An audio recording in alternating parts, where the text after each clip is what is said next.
পাপ, মহাপাপ। লুকমান আলাইহিস সালাতু ওয়াস সালাম উনি ওনার সন্তানকে এক নম্বরে যে উপদেশ দিয়েছিলেন সেটা হলো আল্লাহর সাথে কাউকে শরীক করা যাবে না।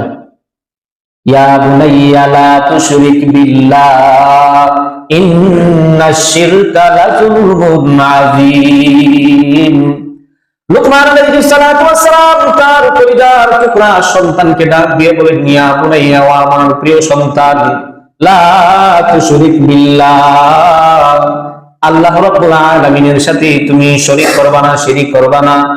ইন্নাশ শিরকা লাযুলমুন আযীম, নিশ্চয়ই শিরিক হলো মহা অন্যায়, মহা জুলুম।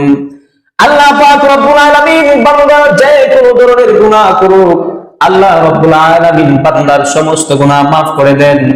কিন্তু আল্লাহ রাব্বুল আলামিন বলেন, একটা গুনাহ আমি আল্লাহ রাব্বুল আলামিন মাফ করি না, ক্ষমা করি না, সেই গুনাহটার নাম হইল শিরিক। শিরিক যদি আল্লাহর সাথে কেউ করে, আল্লাহ তাআলা শিরিকের গুনাহ ক্ষমা করেন না, অন্য সমস্ত গুনাহ আল্লাহ তাআলা মাফ করে দেন। এই জন্য বান্দার নিকট আল্লাহ রাব্বুল আলামিনের এক নাম্বার পাওনা হলো বান্দা আল্লাহর সাথে কাউকে শরীক করবে না। দুই নাম্বার পাওনা হলো বান্দা আল্লাহ রাব্বুল আলামিনের ইবাদত করবে। ইবাদতের মধ্যে সবচাইতে উত্তম ইবাদত, সবচাইতে শ্রেষ্ঠ ইবাদতের নাম কি? নামাজ। বান্দা নামাজ আদায় করবে, এটা বান্দার নিকট আল্লাহর পাওনা। বান্দা রোজা রাখবে, এটা বান্দার নিকট আল্লাহর পাওনা। বান্দা যাকাত আদায় করবে, হজ ফরজ হলে হজ করবে, এগুলি হলো বান্দার নিকট আল্লাহ রাব্বুল আলামিনের পাওনা। এখন আমি আপনাদেরকে প্রশ্ন করি, যদি কোনো ব্যক্তি নামাজ না পড়ে তাহলে সে কি আল্লাহর পাওনা আদায় করলো? আল্লাহর পাওনা আদায় করে নাই। যদি কোনো ব্যক্তি রমজান মাস আসার পরে রোজা না রাখে, সে আল্লাহর পাওনা আদায় করে নাই।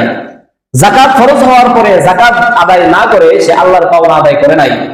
আর আল্লাহর পাওনা যদি আদায় না করে তাহলে সে ইনসাফ করে নাই, সে ন্যায়পরায়ণতা করে নাই, সে ইনসাফ করে নাই, বেইনসাফি করলো। আর বেইনসাফি করলে আল্লাহ রাব্বুল আলামিন আল্লাহর নিকট যে বান্দার পাওনা জান্নাত, সেই জান্নাত দিবেন? সেই জান্নাত আল্লাহ রাব্বুল আলামিন দিবেন না। কারণ আমি তো বান্দা, আগে আল্লাহর পাওনা আমাকে আদায় করতে হবে। আমি যদি আল্লাহর পাওনা আদায় করি তাহলে আল্লাহর নিকট আমাদের যে পাওনা, বান্দাদের যে পাওনা জান্নাত, আল্লাহ রাব্বুল আলামিন সেটা আদায় করবেন। তাহলে এক নাম্বার হলো বান্দার নিকট আল্লাহর পাওনা, আল্লাহর নিকট বান্দার পাওনা।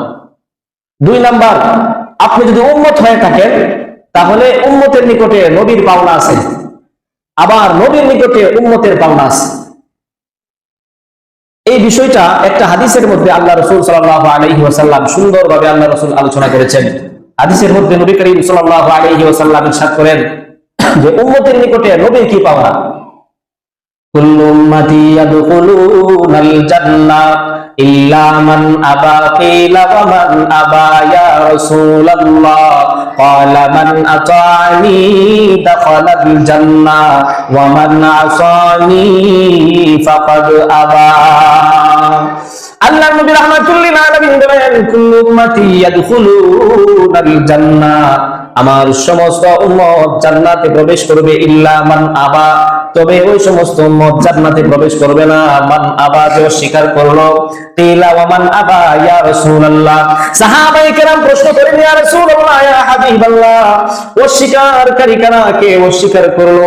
আল্লাহ নবী জানায়া দেন, মান আতানি দাখালাল জান্নাহ, আমার উম্মতের মধ্য থেকে যে উম্মতটা আমি নবীর ইতাআত করলো, আমি নবীর তরিকা অনুযায়ী চললো, ওই উম্মতটা জান্নাতে প্রবেশ করবে।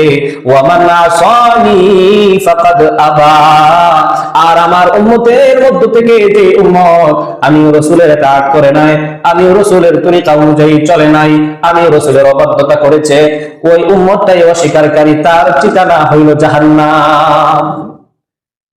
তো আল্লাহ রাসূল সাল্লাল্লাহু আলাইহি ওয়াসাল্লামের উম্মতের নিকট পাওনা হইল যে উম্মত আল্লাহর রাসূলের তরিকা অনুযায়ী চলবে, উম্মত আল্লাহর রাসূলের আদর্শ অনুযায়ী চলবে।